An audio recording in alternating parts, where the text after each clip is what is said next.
Hi there. My name is Teresa Engelhardt, and I want to welcome you to the Unreasonably Grateful podcast, Living in Grace by Choice. And every week I say some version of, I'm so grateful that you're here. Whatever got you here, whoever told you about it, however it may have shown up in your algorithm, welcome. Happy to have you. This podcast it actually started just before COVID, the COVID years. And it's really about kind of holding hands, walking through life together, becoming the best version of ourselves. And I'm sharing tidbits of wisdom that I've gleaned over my now 40 years of recovery from living with an eating disorder, struggling with addiction from 16 years old to 36. And I'm so grateful to be where I am today. And I know that I learned from other people when they shared bits of their story. And so that's how this got started. So grateful to have you. Just a reminder that I don't have your answers. However, oftentimes we can hear something in somebody else's sharing that gives us a clue to our next step. And it's my hope that that's what you'll hear. So, yeah, thank you. Thank you for being here. So, this particular episode is called Facing a Storm. And, if you've been listening for a while this past month or so, I've been sharing about my journey with my sister, who is now on tomorrow's day 10 of her first series of chemotherapy as she's dealing with cancer diagnosis. And she moved here to live with me so I could help provide uh, a space for her and some support. And it's an amazing journey to walk through with someone that you love. And I'm so proud of her boys because as Mother's Day approaches, well, actually, you're listening to this on Mother's Day. As Mother's Day approaches, her boys have been sending her treats and thoughtful gift items. And it's so amazing to watch her receive those. My sister's not the best receiver. And I don't know, you might be in that position too. It's oftentimes difficult for all of us to receive. I recently I recently had a series of mishaps that has me limping on one leg and a big bandage and a scrape on another on one of my arms and a big caveat of wound on my neck. And I notice how difficult it is to have people contribute to you. Because for me, anyway, I want to I want to keep going. I want to get stronger. I want to heal. And oftentimes, when we're dealing with minor scrapes and bruises or sprains, that energy helps. And I've watched my sister step into this situation and be courageous and brave. And um, I'm excited for her to get to day 14 because then she gets 7 days off. And I'm making up that the 7 days off may be a sense of rest and respite for her a bit, which I'm hoping that's the experience. And so, anyway, this particular episode is called Facing a Storm. And the reason that's the name of it is because I'm watching and participating as my sister steps into this experience, and I look at the world.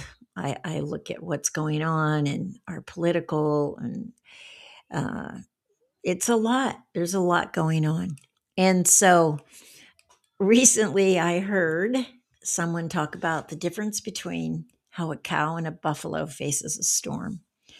So when a storm is coming, cows walk away from the storm. They attempt to go the opposite direction of the storm. And buffaloes go straight into it. And the thinking is that the buffalo actually experiences less of the storm because he's going into it, so it's passing by more quickly. Whereas a cow is walking away from it. And so that storm is following him and he's in the throes of the storm longer. And so it got me thinking Because I think as humans, sometimes when there's troubles or when there's issues or when there's challenges, we have a tendency to put them off, to ignore it, to distract ourselves, to go in the other direction. And oftentimes that prolongs our experience of the dissonance, the separation, the gap, the loss of friendship, absence of love. And someone recently called me for some coaching, dear friends that I've gotten to know over the last few years. And he wanted some coaching on dealing with a situation with a sister that's had like a 6-year gap in communication. And again, it's like, when I give people coaching, it's like, do it today.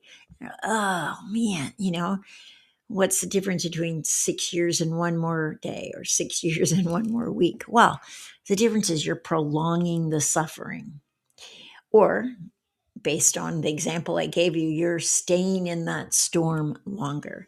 There's no time better than right now. And so that's what I want to encourage us to do this week as we continue to become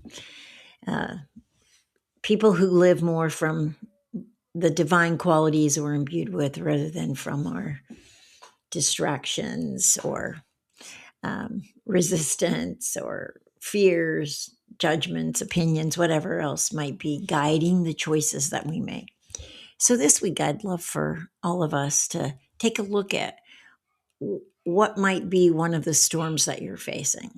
And particularly, again, if you haven't reached out to your mother, do so today. It doesn't matter how long of a gap there may have been. It doesn't even matter if your mother's still living. You can write a letter. You can spend some time appreciating and acknowledging the contribution that she was, no matter what the condition of that relationship is. In Catholicism, this is the month of Mary. This is the month where the Divine Mother is acknowledged and appreciated, and flowers are brought to the church and placed around the altar. And we can all do that. We can all, whether it's our biological mother or the Divine Mother or someone who stepped into our life, or we can all expand our capacity to acknowledge and appreciate the divinity of the mother in our lives. And one of the ways to do that, as I was sharing with my friend, I can't imagine anything that your mother would love more than to actually have you and your sister reconnect, however that might look. And so utilize that as the impetus to reach out now and connect. Okay, so that's what this week's about, is walking straight into whatever you perceive as your storm. And the reason you would do that is to get through that storm more quickly and spend more time in the peace and the love and the divine quality of compassion, tenderness, empathy, joy, and of course, love. Have a beautiful week, and I look forward to seeing you next week. And if you're a mom, happy Mother's Day. Thank you for loving us all. In this great turning, we shall learn to lead in love.